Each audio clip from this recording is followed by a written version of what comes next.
I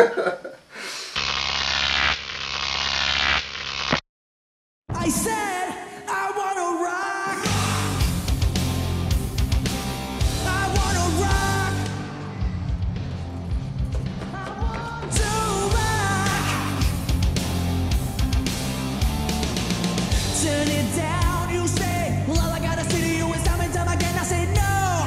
Oh no no no no no. Tell me not to play. Well, all I gotta say to you when you tell me not to play, I say no. Oh no no no no no. So if you ask me why I like the way I play it, there's only one thing I can say to you. I wanna rock. Come through, you rock. I wanna rock. I want to rock. Oh yeah, I wanna rock. I wanna rock.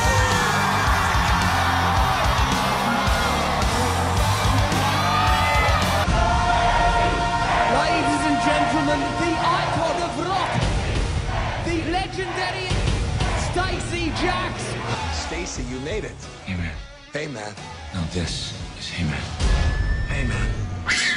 First of all, I want to say my Madagascar 3 review is coming. I saw the movie and I haven't done a review yet because I wanted to see the first 2 Madagascar films. I haven't even seen number 2 yet, and I wanted to rent those 2 so I can get a better feel of the third one again.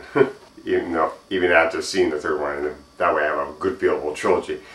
So I'm doing the Rock of Ages first.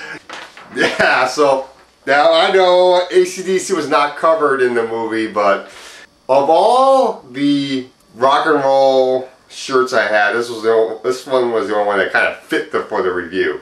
Now I really like this movie. I was singing along through the majority of this film because these are songs I grew up with, and all these were my favorite songs, so I just loved seeing these songs in this movie being done in this way. I laughed at the way it was done. I'm sure not everybody would like this movie, but it was fun for me.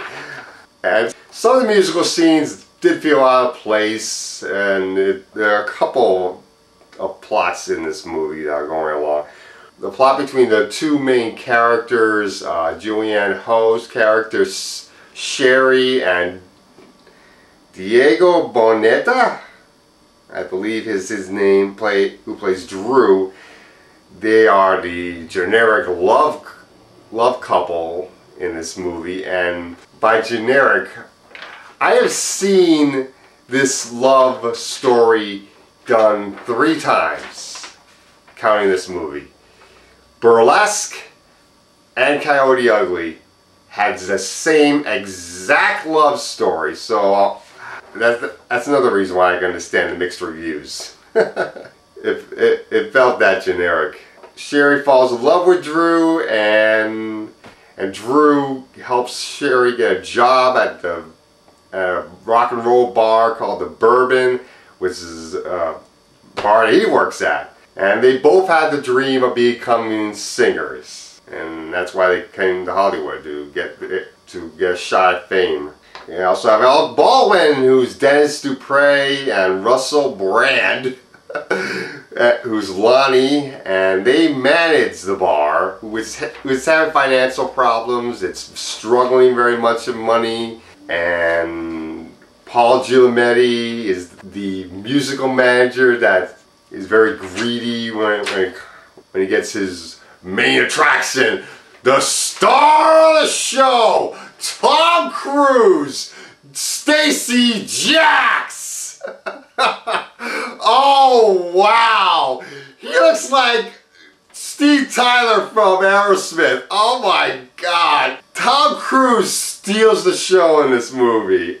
He's just amazing. The main rival, our antagonist, Catherine Zeta-Jones, it is Patricia Whitmore. She is the mayor's wife, and the mayor is played by Bryan Cranston. Patricia is a very right-wing conservative, and she has a grudge against Stacey Jacks, and it's funny when you find out the reason why she has a grudge against Stacey Jacks. Not going to spoil that.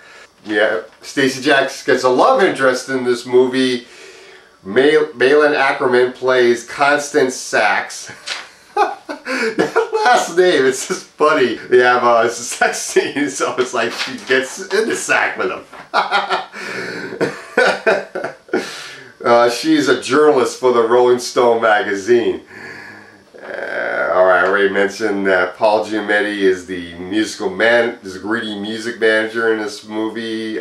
Obviously, Stacey Jacks' music manager, and he's very much like the devil in this movie, especially when he hears Drew sing for the first time and he wants to sign him on in a contract. You want love? Go after it. I can guarantee you something more cool. And you might as well be signing that contract in blood. That's what it felt like at the time.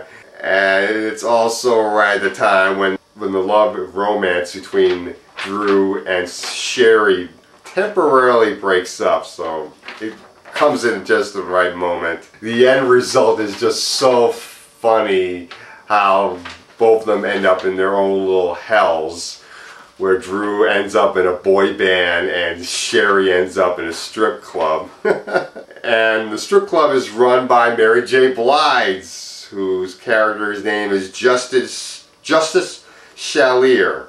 And this movie recognizes the fact that it's covering songs. It recognizes the fact that these songs are not original. They are covering. It's tribute in them. It makes a joke when Drew does the opening act for Stacey Jacks. Alec Baldwin says, "No covers." And I'm thinking, I just laughed at it. This whole movie is a cover. Songs you will hear. I love rock and roll. Wanted, dead or alive. Small Town Girl by Journey. And my favorite musical scene in the whole movie is a musical battle-off scene between Russell Brand and the Rock and Roll Lovers, Catherine Zeta-Jones and the religious right zealots that are behind her. They are singing, "We're not gonna take it," and Russell Brand and the rock and roll guys are singing, "We built this city on rock and roll." Alright, I'm not a good singer, I know. It is my favorite scene in the whole movie. It's just great. Let's see, Stacey Jacks has this pet monkey named Stacy, you made it. Stacy, you made it. Hey, man. Hey, man. No, this is Hey, man. Hey, man. The monkey's just so funny in this movie. There are problems I have with this movie. It's not perfect. That's why it's not getting a high rating. But it is getting a very good rating. My problems with this movie are there's very little breathing room between the music and the story. A lot of times in this movie, the minute one song ends, bang, the next song begins. It's very little breathing room. Other times, the breathing room is like 5 minutes or maybe 10 minutes. It almost feels like a counting down between the breathing room where you give you the story and then the next song. Obviously, much of the story's told you with the songs, but other times the songs just feel out of place. So it's a little bit jumbled. And of the two musicals that I've seen, this movie and Crappy Noise, it's not Joyful Noise, it's Crappy Noise. Obviously, this one is the best of the two. I don't think I'm going to be seeing musical movies this year. So, yeah, definitely go see Rock of Ages. It did a couple bad reviews online, and I think a couple of news reviews gave it bad reviews, so not everybody's going to like it, but I liked it. I thought it was very good. So definitely, yeah, go see it. I love rock and roll!